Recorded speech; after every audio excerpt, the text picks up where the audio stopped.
broadcast network, AFTERBUZZ TV. Over 20 million weekly downloads in over 150 countries, and your number one source for after-show entertainment.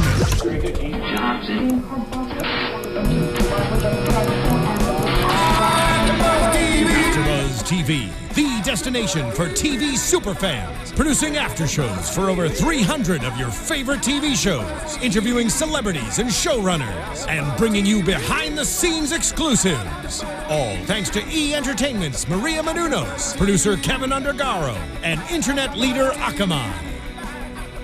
Now, let the buzz begin!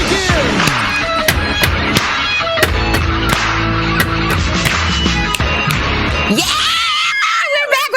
We're back for the last final season of BET's The Game. I cannot believe that. Oh, it's so sad and so great. I know, I'm sad. I'm your host, Megan Thomas, at Meg Scoop on Facebook, Twitter, and Instagram. Be sure you use the hashtag ABTV The Game because we want to know your thoughts on this episode. And if you're sad to see it go like we are. I'm so sad. Yeah, I'm sure you guys are. Who are you, lovely lady? I am your host, Courtney Tezeno. Keep in touch with me at Teznos on Twitter and Instagram. Use that hashtag. I know you guys have been using the Blue versus Malik hashtag, and you have some crazy stuff you're saying, but please tell us what you thought for the recap and call us. Right. And also make sure you go to iTunes and subscribe to us. Give us 5 stars. Let us know what you think about our podcast. Also, you can go to SoundCloud as well. And guess what? We would love for you to go to podcast1.com and give us some feedback about AfterBuzz TV and specifically this show. What do you think about it? Because it'll help us get better and we want to be the best show for you guys. So be sure to go to podcast1.com and fill out the survey. It's really, really quick. Okay. Especially since it's the last season. Let us know so we can have the best last season. Whoop, whoop. Hey, I'm so excited. Okay, so let's talk about season 9, episode 1.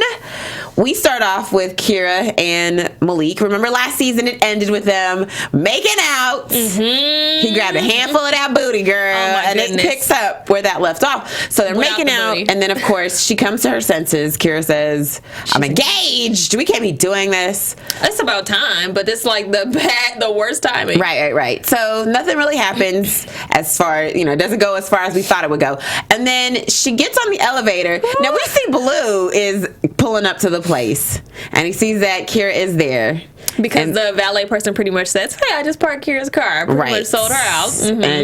And of course, who else would she be seeing except for Malik? Exactly. So and he's been suspecting some stuff. So that's like the worst thing for a dude, though. Yes. Like to be like, you find your girl cheating. It's one thing when girls find dudes cheating, but I feel like guys are not emotionally equipped to handle anything. I think right when he said, "Oh, Kira's car," I feel like he just started seeing red because you know how it started going slow. I was like, "Ooh, what is going through his head right now?"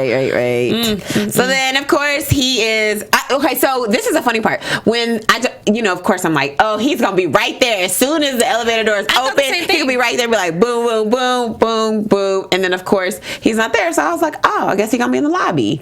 And then we see the infamous surveillance camera in the elevator, and I was like, "Oops, Solange JZ." What? Right. Come on, who was Solange in this one? Because it was a real beatdown in that elevator. You know what? I kind of feel like Malik won. Did you feel like I don't know. I feel like Malik threw some harder punches in there. He did, but I feel like Blue was the Solange in this situation. He had some fire up in him.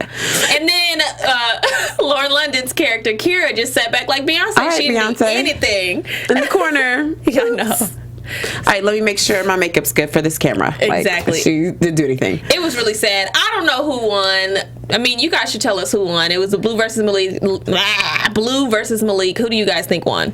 Yeah, I'm gonna go with Malik on this one because I feel like Blue's taller. He should have. It's easier when you have a smaller person. You should be able to just get him. Yeah, and he didn't. I mean, so. but it's not gonna be a knockout in a small space like that. Like, girl, I'm judging. Are you sure? I don't think so. You ain't seen the girl. You better watch YouTube when they have those little backyard fights in the little small spaces. This is in an elevator, and even though they are men and they could have duked it out all the way, Kira is still in there, so they were being mindful of her. Now, whatever. I'm going based off of bruises, and when I say I saw Malik on that field, he looked like he got toe up. So I think Blue took it. He had more fire in Girl, him. that's just the makeup. Ugh. That's makeup.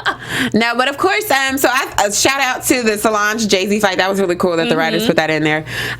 So then, of course, Tasha does what she does best, and she pays the guards off to not say anything. And we see that she's in the house with all three of them. The one thing that Tasha always does, she will make some lemonade out of some lemons, honey. Oh, yes, she does. Won't she? So, of course, she tries to spin it. She figures out, it's pretty easy to see what's going on here. She figures it out, and she says that they should spin it into, maybe a seatbelt campaign. Right. She's like, y'all better say y'all went to a charity event, right, got in an accident, and those airbags took you out. I'm like, okay, Tasha, that's a little believable, but the seatbelt thing, come on. How many, you know what, this probably happens all the time. Because, you'll see stuff with celebrities, and then you'll be like, wait, that's what happened? Who spin that? Right, but you're like, I don't know if that sounds right, but it probably happens like this all the time. And of course, Blue walks out. Blue, you better get your safety campaign. I mean, you might as well. I think honestly, Malik needs it at this point because come on, third string, you gotta have something. Right. But one thing that I thought they didn't consider, even though Tasha, paid them off, there's still surveillance camera. That might come out. I feel like in other episodes, but that's just too early of a prediction. But no, that might actually come out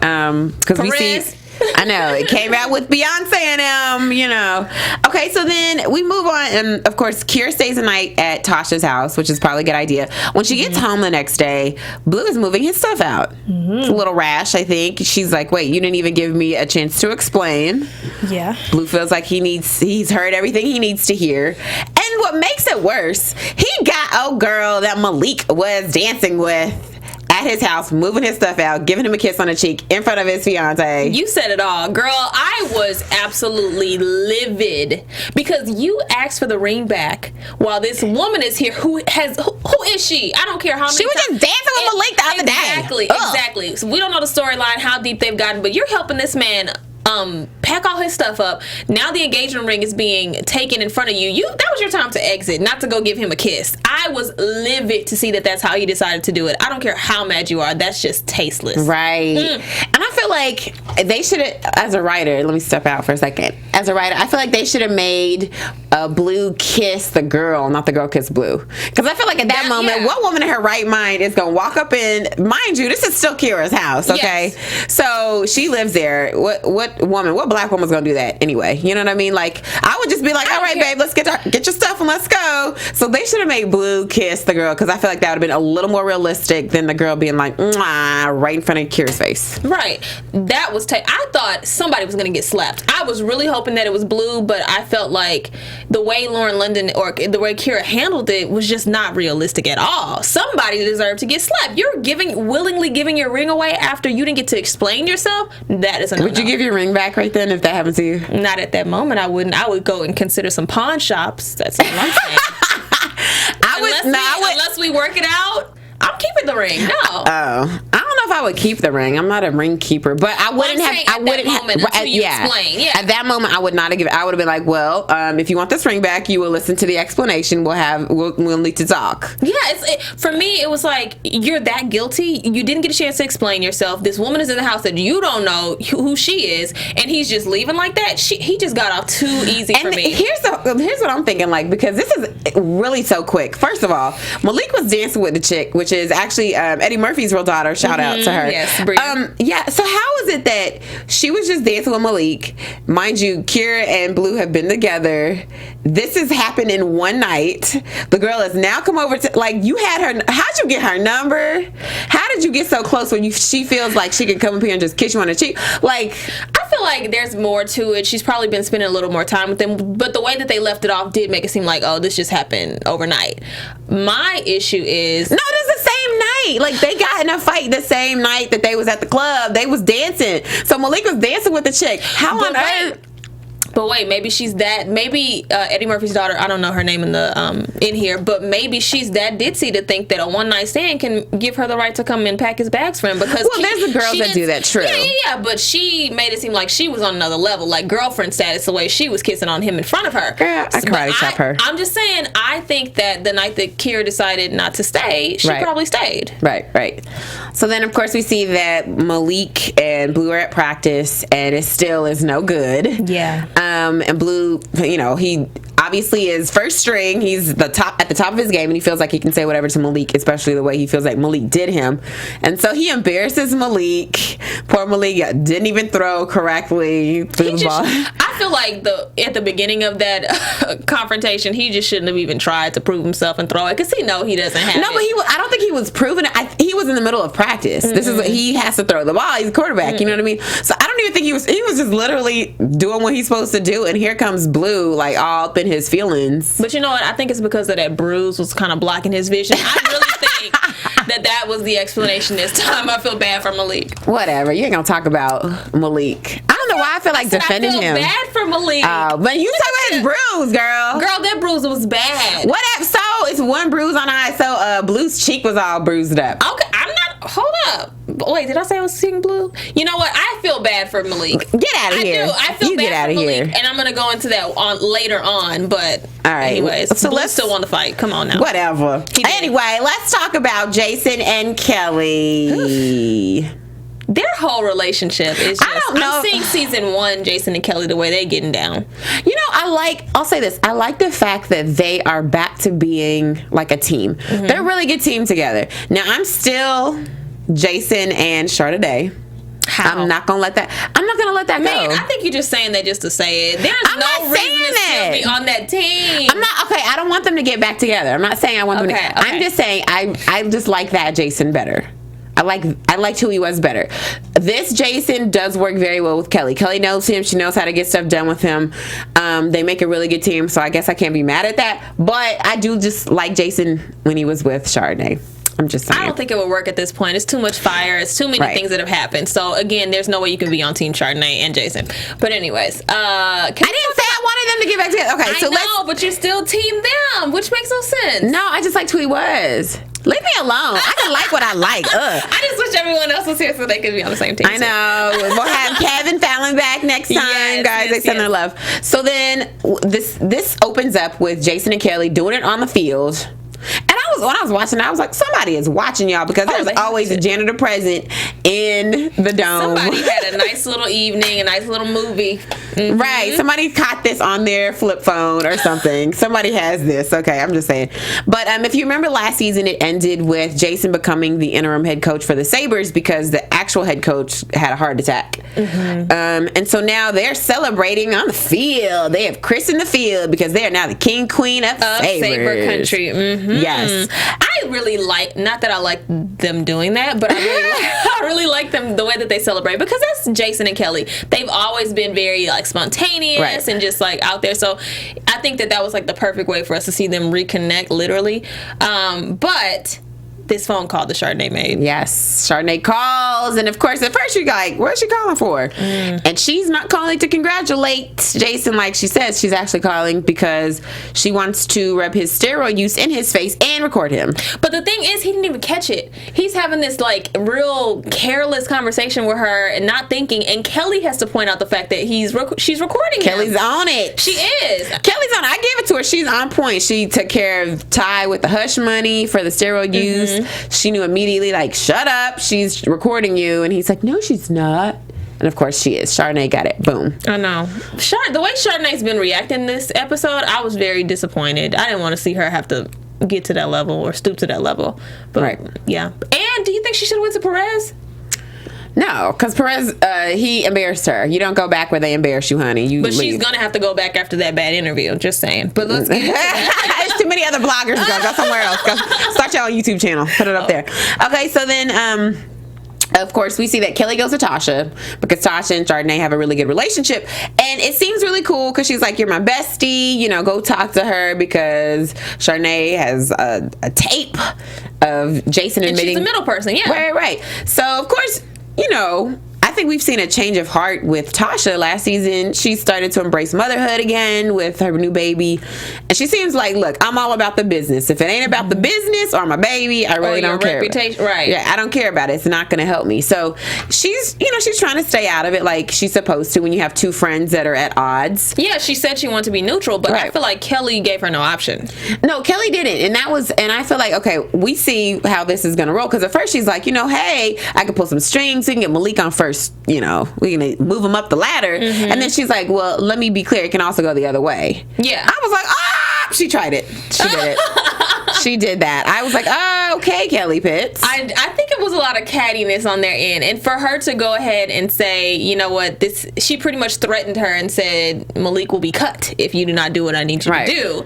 I think that's when her motherly instinct, not even the businesswoman in her, kicked in, because it's like, this is my son, you're gonna threaten to kick him off this team? No, I don't. You know what? It's funny that you say that. You said her mother. I think it was actually her businesswoman side that kicked in, because I feel like she's like, wait a minute, because you over here flexing some serious muscle here, and exactly what she says to Chardonnay when she goes to visit Chardonnay, she was like, two people having that much power is no good.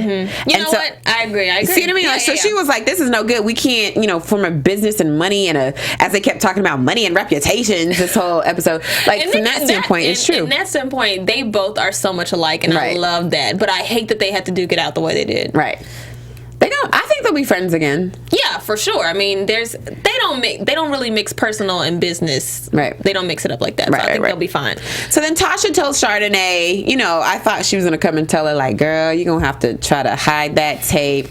No, she was like, girl, don't put it on Perez Hilton. Put it on something bigger. We got to go big. Deborah Norville, which is she's a real host. She's been around for years. So she goes to Deborah Norville to tell her, this is the one thing I thought was stupid.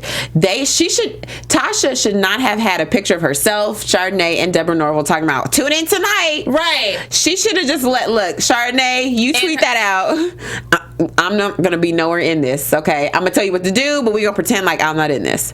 That would have been smart. No, it wasn't smart, but I think that's exactly what Tasha wanted. She wanted Kelly to see that, you know what, you threatened me, here you go, boom, boom, boom. I'm about to give it to you. And the hashtags were just the fact that they're even using hashtags on these episodes is so funny. But she was like, you mad or not? And hashtag boom. I'm like, oh my goodness. I've used a couple of those hashtags before, right? Winning, Exactly. But I think that it was actually smart on Tasha's part, because it built that controversy that she wanted. But then in the end, we see how that, what's her name? That was the pettiness. She turned on her. That was the pettiness. That's what I'm saying. If Tasha had never promoted it like that herself, if she just let Chardonnay put it out there, she could have been like, "Oh, Kelly, I tried. I told her, and she did her own thing." That's not Tasha Mack's style. Tasha Mack is going to make a statement, and that is why and that's why it blew up in her face. Exactly. That's what she gets. That's why we see that when Deborah Norville actually has the interview with Chardonnay, dun, dun, dun, dun, who comes there? It's Jason and Kelly. They show up. Can I just say, I don't know why Tasha, Chardonnay, anybody thought that this interview wasn't going to turn like that. Because at the end of the day, this lady is about the story. This is not about you. This is about getting my ratings up. So I thought it was genius to have both of them. And of course, you're not going to tell them. You want it to be organic when it happens on air. Right. And so Jason and Kelly steal the power away from Chardonnay by revealing the secret. He reveals it himself, and he talks about he's a victim and he shouldn't have done this. As a coach, he feels like he has to come out and say this. And so what did you think about his acting when he revealed this? I mean, it was so fake, of course, but I was just like, come on, bruh, you landed on so thick. But if you think about it, it's really smart, which I think, you never let somebody else tell your story. And by trying to keep it a secret all these years, you give somebody else, he almost gave Ty that power a couple seasons ago because he didn't want to reveal it. He almost gave Chardonnay the power because... she could have had books out and everything if she did that big reveal, but... Right, and so I feel like, he should have probably done this a long time ago, but he says, I guess I had to do it now. I'm a coach, and I wanted to set a good example. And then we also see that, after admitting it himself, him and Kelly high-five it out. They're happy, but then he also says, I just kissed the Hall of Fame goodbye. Yeah, and I think that I hate the way that it ended, but... the way that Jason actually sacrificed that, I thought that was really noble of him. He kind of had to. At the end of the day, Chardonnay was going to out him, but like you said, it was really smart for him to go ahead and do it himself. How you gonna say it's noble? That was not noble of him to do. That was noble of him. No, that was a cowardly move. No. It was noble because you had to weigh your priorities. He could have said, you know what, I'm never going to reveal this, or I'm going to push back. We gonna get everybody to think that she's lying, that she's crazy, and got something going on with her, and I'm going to still get this Hall of Fame. He could have easily twisted it and made that priority. That's what he's been doing season all this time. I know, but he chose to go ahead and be real about it. I think a part of Jason wanted to reveal that. Like, Hall of Fame was so important to him, and for him to have to lose that. But that's what he deserves for being such a liar, all this steroid use and lying about it multiple times. And, like, he deserved that. You deserve to lose the Hall of Fame. And if that's the only thing that you lost, you actually won. Yeah. So he should be happy about that. Yeah. You liar. Oh, stop. Karma definitely bit him in the butt on this one, but I'm glad that everyone else supports him because his reputation still as a coach is everything. Right. But I mean, at least now he's a coach or interim head coach. We'll see for how long. And then he still has Kelly, which I'm happy about. Whatever. Let's get into some predictions. Right. Technical difficulty. Okay, we don't need that. Let's just get into predictions. Okay, let's talk about Blue and Kira Malik. What's going to happen? And now, your AfterBuzz TV I'm trying to think. predictions. I already gave one of my predictions that this elevated footage is going to come out. Okay. And that's definitely going to affect the team, which is what Tasha, Kelly, nobody wanted. Like, that's going to affect the Sabres.